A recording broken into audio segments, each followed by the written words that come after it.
пахта боигарии давлат аст. дар ин замина имрӯзҳо дар хоҷагиҳои кишоварзии ҷамъоварии диёти пахтаобод маъракаи ҷамъоварии пахта муташаккилона идома дорад. хоҷагии деҳқонии раҳматулло 2005 дар ин маърака дар қатори пешсафҳо қарор дорад, зеро хоҷагидорон аллакай дар давраи якуми чиниши пахта нақшаро ба итмом расонида то имрӯз 10 тонна пахта ҷамъоварӣ намуданд.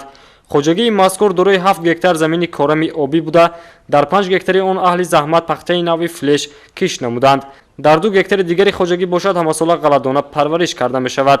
раиси хоҷагии деҳқонии раҳматулло 2005 Неъматулло Азизов доири ҷараёни маъракаи ҷамъоварии пахта чунин иттилоъ дод. мо ба миқдори 5 гектар замин пахта коридем. имсол мо ҳосилнокиро аз 22 то 25 сентинер расондем. ман ҳозитаре ки мебинем мо дар пахтазор мардуман ҳамаш пахтачинда ҳисодиан. худо хоҳ мо плани давлатиро барзиёд иҷро мекунем. кишоварзӣ як аз соҳаҳои афзалиятноки ҷомеа ба шумор рафта зери таваҷҷӯҳи бевоситаи асосгузори сулҳу ваҳдати миллӣ, пешвои миллат, президенти ҷумҳурии Тоҷикистон муҳтарам Эмомалӣ Раҳмон қарор дорад. дар ин замина роҳбари хоҷагии кишоварзии раҳматулло 2005 Неъматулло Азизов низ сиёсати имрӯзаи ҳукумати кишварро ҳамаҷониба ҷонибдорӣ намуда, дар самти парвариш ва нигоҳубини пахта, баланд бардоштани ҳосилнокии майдонҳо, ҳамзамон оқилона ва самаранок истифода намудани заминҳои корам кӯшиш ба харҷ медиҳад.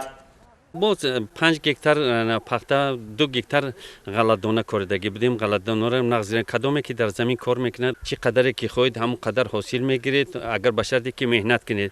боқимондаша ҳам дар хоҷагии худатон сарф мекунед, боқимондаша бурда дар бозор барои хоҷагии худтон бозор ба мефурӯшед.